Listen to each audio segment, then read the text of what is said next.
नमस्कार, मेरा नाम है दर्पण श्रीवास्तव और आप मेरे साथ जुड़ चुके हैं आपके अपने चैनल फिल्मोनिया पर। चलिए आज के मुद्दे पर बात करते हैं।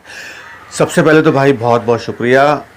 जैसा पहले हुआ था उससे कहीं ज़्यादा रिस्पांस मुझे इस बार फिर से मिल रहा है। हमने फिर से एक बार वर्कशॉप का प्लान किया है। इसे थर्ड वर्कशॉप कहूँगा मैं, क्योंकि 2 वर्कशॉप पहले हो चुकी हैं। थर्ड वर्कशॉप का प्लान किया, उसका मैंने अपडेट कल डाला था और रिस्पांस आ रहा है। लेकिन एक दिक्कत है, बात वही है ना, समझने के बाद भी लोग समझ नहीं पाते। अब मैसेज करते हैं, हाय सर, सर आप ये बता दो फीस कितनी है। भाई पोस्ट में सब लिखा है, उसके बाद ही पूछते हैं।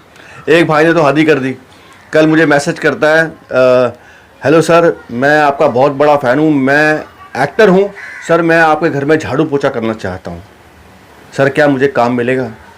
अब आप सोचो मैं इसका क्या जवाब दूं। अपने आप को एक्टर कहता है इंसान और कहता है कि मैं आपके घर में झाड़ू पोछा करना चाहता हूं, मैं आपके साथ रहना चाहता हूं, इसीलिए शायद मैं कभी भी अपना नंबर देने को तैयार नहीं होता। क्योंकि अक्सर लोग यही करते हैं। भाई जिस काम के लिए वो नंबर दिया गया है आप उस काम के लिए बात करें। मैंने साफ साफ कहा है कि जिसको भी अगर वर्कशॉप करनी है भाई सिर्फ नाम और नंबर डाले, मैं अपडेट दे दूंगा कैसे करना है, क्या करना है। 500 रुपये जो रजिस्ट्रेशन फ़ीस है वो कैसे करनी है, क्या होगा। उसके बाद जूम पे मीटिंग होगी, जूम की मीटिंग के बाद हम निर्णय करेंगे कि भाई साथ में हम वर्कशॉप करेंगे कि नहीं करेंगे। अगर चुनाव हो जाता है तो ठीक, बाकी का पैसा देना पड़ेगा। अगर चुनाव आपका नहीं हो पाता तो भाई आपके 500 रुपये रिफ़ंड कर दिए जाएंगे। लेकिन अगर आप 500 देते हैं और बाद में मना करते नहीं सर मेरा मन नहीं कर रहा है, तो वो दिक्कत है। इसका मतलब फिर वो आप तैयार होके नहीं आए। मैंने साफ साफ कहा है कि भाई टाइम पास ना करें, क्योंकि भाई जितना कीमती वक्त आपके लिए आपका है उतना कीमती वक्त मेरे लिए भी है। मैं वो वक्त कहीं अपने किसी और दूसरे काम में लगाऊं, वो एनर्जी कहीं और लगाऊं तो ज़्यादा अच्छा रहेगा। तो ये बात समझें, अन्यथा मैसेज ना करें, सर हेलो सर आपसे बात करनी है।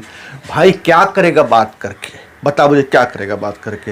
हेलो सर मेरी हेल्प कर दो सर, मुंबई आना चाहता हूँ, मुंबई में एक्टिंग करना चाहता हूँ सर, मैं एक्टर हूँ। अरे यार ये सुन चुका हूँ मेरे भाई, काम कर लो, कुछ काम कर लो। और जो हेल्प मांगते हैं तो सिंपल सा फंडा है भाई, वो अपने आप पर विश्वास नहीं रखते, उनको लगता है कहीं ना कहीं उनमें कमी है, तभी तो हेल्प मांगते हो। मेरे में कमी नहीं है भाई, मुझे लगता है कि मैं कंप्लीट हूँ, या मैं लगता हूँ कि मैं तैयार हूँ मुंबई के लिए। मैं मुंबई जाऊँगा, मुंबई में जो रास्ते बताए हैं उन पर चलने की कोशिश करूँगा, बात ख़त्म। हेल्प कर दो सर आप। मैसेज ऐसा आता है हेलो, अब रात को किसी 12 बजे मैसेज कर रहा है भाई, यही तो प्रॉब्लम है, नंबर दे दिया ना। तो 12 बजे मैसेज करता है, hello sir I am interested. चलो ठीक है बेटा, लेकिन ये कोई टाइम है 12 बजे का। सर बड़ा ईगो दिखा रहे हो आप ना। उसने ये नहीं देखा कि 12 बजे मैसेज कर रहा है। यार एक इंसान की अपनी ज़िंदगी भी होती है, बड़ा सर ईगो ठोक रहे हो आप। हाँ भाई मेरी ईगो है, मैं अगर तुम्हारे घर में रात के 2 बजे मैसेज करूँगा तो तुम्हें भी लगेगा, तकलीफ़ होगी। एक सेंसिबल टाइम होता है। आप यार सुबह से लेके शाम 6, 7, 8 बजे तक मैसेज करिए, 9 बजे तक कर लीजिए। उसके बाद तो भाई मेरी ज़िंदगी है ना। प्लीज़ हाथ जोड़ के विनती करता हूँ, सिर्फ और सिर्फ जो पोस्ट डाला है वर्कशॉप के लिए, तो अगर आपको वर्कशॉप करनी है तो भाई प्लीज़ आप वहाँ बात करें। मैं फ़ैन हूँ सर, मुंबई आना है सर, ऑडिशन बता दो सर। व्हाट्सएप पे भी पूछ रहा भाई, सर ऑडिशन चल रहे हैं कि नहीं चल रहे हैं। नहीं मैं तो वीडियो ना अभी फालतू के बनाता हूँ, यहाँ तो बताता ही नहीं हूँ मैं। व्हाट्सएप पे मैं अलग से कुछ बता दूंगा उसको, है ना। व्हाट्सएप पे मैं कुछ अलग से इन्फॉर्मेशन इसको मिल जाएगी क्या यार। तो सिर्फ अगर वर्कशॉप के लिए वो नंबर दिया गया है, अगर आपको वर्कशॉप करनी है तो प्लीज़ आप उस पर अपडेट करें, अपना नाम और अपनी एज, बस। उसके बाद ये लिखें कि भाई मैं इंटरेस्टेड हूँ। मैं आपको बता दूंगा कि गूगल पे करना है, फ़ोन पे करना है, कैसे करना है, क्या करना है, वो सब तरीका बता दिया जाएगा। और मैंने हर बात बाकायदा पोस्ट में लिखी हुई है, क्या क्या होगा, कैसे कैसे होगा। तो प्लीज़ वो ही सवाल वापस ना पूछो जो पोस्ट में लिखे हुए हैं। तो समझ में आता है सिर्फ टाइम पास करें, टाइम पास ना करें दोस्तों। अगर आप मुझे समझते हैं या मैं आपको समझता हूँ तो शायद आप ऐसा ना करेंगे, प्लीज़। और यार मतलब अच्छी बातें करो यार, मतलब अपनी एनर्जी वेस्ट मत करो, मेरी एनर्जी वेस्ट मत होने दो। हाँ वैसे बाय द वे आज का मुद्दा भी एनर्जी पर है। चलो मुद्दे पे आते हैं भाई। आज का मुद्दा यह है कि एनर्जी बहुत ज़रूरी है वॉल्यूम से। अब बोलेंगे वॉल्यूम और एनर्जी का मतलब क्या है, मैं बताता हूँ, ध्यान से सुनिएगा। बहुत सारे एक्टर्स हैं, जब मैं कई बार देखता हूँ वो ऑडिशन भेजते हैं या कई बार मेरे सामने ऑडिशन देते हैं, मैं उनको बोलता हूँ यार इसमें थोड़ी एनर्जी कम है। मान लो फॉर एग्जांपल वो ऑडिशन दे रहा है, मेरा नाम है शमशेर, मैं एक सैनिक हूँ और मैं अपने देश के लिए कुछ भी कर सकता हूँ। मैंने कहा भाई इसमें थोड़ी एनर्जी डाल। ठीक है सर, एनर्जी डालिए सर, एनर्जी डाल के दिखाता हूँ आपको। मेरा नाम है शमशेर, मैं सैनिक हूँ, मैं अपने देश के लिए कुछ भी कर सकता हूँ। इसने अपने हिसाब से इसमें एनर्जी डाल दी। नहीं भाई, आपने अपनी वॉल्यूम बढ़ा दी, आपने अपनी आवाज़ को डबल कर दिया। तो ये फ़र्क समझना चाहिए। एनर्जी पता कैसे कहेंगे, मैं आपको समझाता हूँ। मान लो फॉर एग्जांपल, अब आप किसी ऐसे एरिया में चले गए जहाँ पे आपको लगता है कि वहाँ पे भाई आपके दुश्मन हैं, मतलब किसी अलग एरिया में गए, वहाँ आपके कुछ लड़कों से झगड़ा वगड़ा हुआ होगा और आपको वहाँ से निकल के जाना है अपने किसी काम से, आपको उस एरिया से निकलना ही पड़ेगा। आप वहाँ से निकले और भाई साहब उन लड़कों ने आपको देख लिया। अब आपको पता है कि यार अब हालत ख़राब होने वाली है, मतलब ये मुझे मारेंगे, पता नहीं क्या करेंगे, कुछ नहीं। और वहाँ से आप भागे, लड़के पीछे पीछे, आप आगे आगे, आप इधर से उधर से, उस गलियों से इधर, इस गली से उस, इस गली से उस गली से, आप आप भाग रहे हैं। और आपका अचानक ध्यान आता है कि यार इस एरिया में मेरा एक दोस्त है यार, मैं उसके घर बस पहुँच जाऊँ, बस मैं बच जाऊँगा। और रात का टाइम है, रात का कुछ 9-10 बजे का टाइम है। आप उस दोस्त के घर पहुँचे और आपने दरवाज़ा खटखटाया और आपने अपने दोस्त को बोला, अरे दरवाज़ा खोल, दरवाज़ा खोल, अरे शामू क्या कर, दरवाज़ा खोल यार, शामू शामू। और शामू भाई साहब अंदर से उठे, सर यार। और अब शामू ने 2 पैग मारे हुए हैं। उसने दरवाजे के खिड़की से झांका देखा और बोला, कौन है भाई, अरे कौन है? शामू शामू मैं दर्पण यार, अब दरवाजा खोल दो पागल, पी रखी क्या तूने, दरवाजा खोल दे यार, अरे यार लड़के पीछे पड़े यार, मार देंगे यार, दरवाजा खोल दे यार, जल्दी खोल, जल्दी खोल ना, जल्दी खोल यार। खोलता हूँ ना यार, क्या टेंशन किस बात की है, कूल डाउन। अब उसने दरवाज़ा खोला, आपस में चले गए, दरवाज़ा बंद।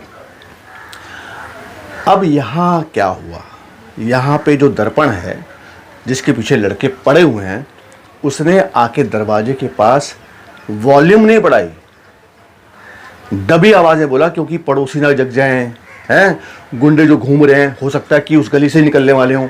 अगर उन गुंडों को आवाज़ समझ में आ गई तो भाई लपेट लेंगे इसको, हैं इसकी ऐसी तैसी फेर देंगे, साथ में शामू की भी। तो इसने क्या किया, इसने हालातों के हिसाब से अपनी एनर्जी लगा दी। इसने अपने डायलॉग्स को एनर्जी के साथ बोला, अरे शामू खोला यार, शामू जल्दी जल्दी खोला यार, अरे जल्दी खोल। अब ये नहीं बोलेगा, अरे शामू जल्दी खोलना यार, अरे शामू जल्दी खोल, गुंडे लगे पीछे, अरे यार जल्दी खोल। क्योंकि आवाज़ अगर वो ऊंचा बोलेगा तो भाई लपेटे में आ जाएगा। तो उसने एनर्जी थ्रो करी। ये आपको समझना होता है।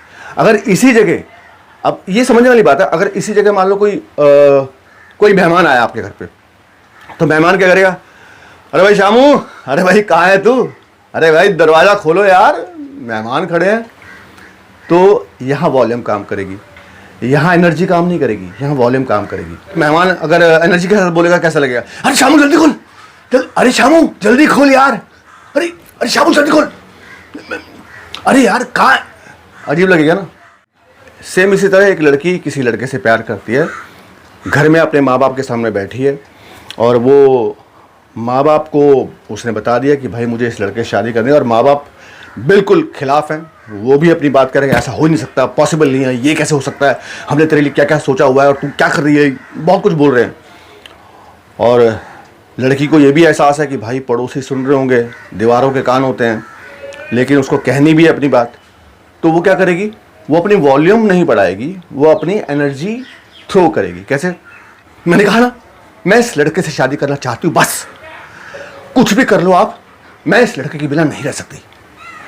आप समझते क्यों नहीं हो, अरे मेरी जिंदगी, मुझे अपनी जिंदगी को जीने का हक है, पापा समझते क्यों नहीं हो।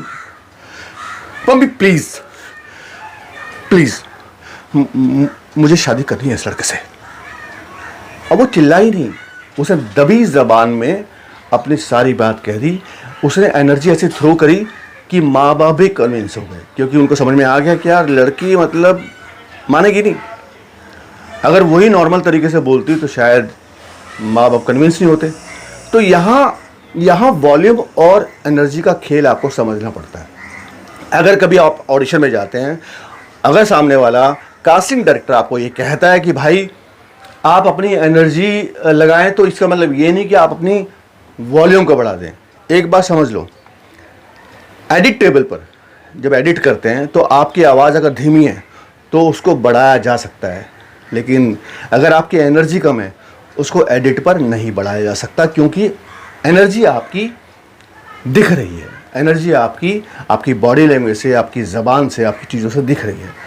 अगर मान लो वॉल्यूम बिल्कुल कम है तो उसको आप बढ़ा सकते हैं मशीन पर, लेकिन मशीन पर एनर्जी नहीं बढ़ाई जा सकती। तो हमेशा एनर्जी पर फोकस करें और कहाँ कब क्या एनर्जी डालनी है ये एहसास आपको होना चाहिए। ये कब होता है? जब आप किसी भी डायलॉग को फील करते हैं, जब आप किन्हीं भी शब्दों के पीछे का जो चित्र है, शब्दों के पीछे की जो फोटो की दुनिया है या चित्रों की दुनिया है, उनको अगर आप फील करेंगे तो आपकी एनर्जी सही टाइम पे सही जगह लगेगी। समझ में आई बात? तो ये है एनर्जी और वॉल्यूम का गेम। हर एक्टर को एनर्जी और वॉल्यूम के बारे में समझना बहुत ज़रूरी है। ये नहीं समझा भाई, समझ लो मामला गड़बड़ है। तो ये बात, एक बात और समझिए, किसी भी सीन में किसी भी कैरेक्टर की मानसिकता के हिसाब से उसकी एनर्जी चलती है। मान लो कोई इंसान अपनी कहानी बता रहा है, कोई अपने जीवनी के बारे में बता रहा है, कोई अपनी जीवनी कह रहा है, तो डेफिनेटली वो एनर्जी नहीं लगाएगा, ना तो वो चिल्लाएगा, वो बिल्कुल सधे हुए संवाद बोलेगा, वो सधी हुई आवाज़ में बात करेगा। जैसे कि मान लो मैं ही हूँ, मैं बोलूँगा कि मैं दर्पण, शुरुआत हुई दिल्ली से, दिल्ली में लॉरेंस रोड नंबर 2 में पढ़ा करता था। तब से शौक़ था कि मुंबई जाना है और मुंबई जाकर फिल्म इंडस्ट्री में काम करना है। अब वो बनने आया था प्रोड्यूसर, लेकिन आज आपके सामने खड़ा हूँ एज एन आर्टिस्ट। तो आप देखा, इसे मैंने ना तो चिल्लाया, ना मैंने एनर्जी लेवल बहुत ज़्यादा हाई किया। तो ये भी होता है, कैरेक्टर की मानसिकता के हिसाब से आपको उसमें एनर्जी डालनी होती है। और कभी भी मैं इसलिए बोलता हूँ, और ये एनर्जी का खेल कब समझ में आएगा? जब आप किसी भी कैरेक्टर की मानसिकता को पकड़ेंगे। अब मान लो जैसे मैंने पहले कहा कि लड़के पीछे पड़े हुए हैं, मैं किसी ऐसी जगह से गुजर रहा हूँ, एक ऐसे एरिया से गुजर रहा हूँ जहाँ मेरे बहुत सारे दुश्मन हैं, और मुझे पता है कि वहाँ पे एक दोस्त मेरा रहता है जिसका घर वहाँ पे है, मैं उसके पास पहुँच सकता हूँ। तो डेफिनेटली उसके दिमाग में क्या चल रहा होगा कि यार कोई लड़का ना देखे, तो डेफिनेटली वो ऐसे तो देखेगा नहीं।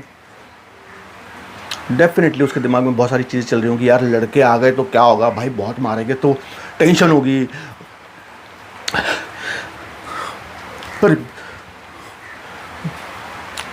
ये कहाँ रहता है यार, शाम का घर कहाँ है?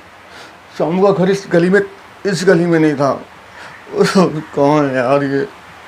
उस गली में था क्या? यार दर्पण तेरी, अच्छा शायद वही होगा। देखा, कैरेक्टर की मानसिकता जो उस वक्त चल रही है, उसके हिसाब से उसकी एनर्जी, उसके हिसाब से उसका वॉल्यूम, ये सब काम करने लगेगा, बशर्ते आप उस कैरेक्टर की मानसिकता को पकड़ने की कोशिश करें तो। और संवादों के पीछे की जो कहानी है, संवादों के पीछे जो चित्र दिख रहे हैं आपको, डेफिनेटली आपका जो विज़न में चल रहा है, जो डायलॉग चल रहे हैं, और डायलॉग के पीछे अगर विज़न क्या है कि यार मुझे मार देंगे, तो मार देंगे मतलब आपके इस डायलॉग के पीछे विज़न क्या चल रहा होगा कि आप लड़के ठोक रहे हैं भाई, बहुत तगड़ी से ठुकाई कर रहे हैं।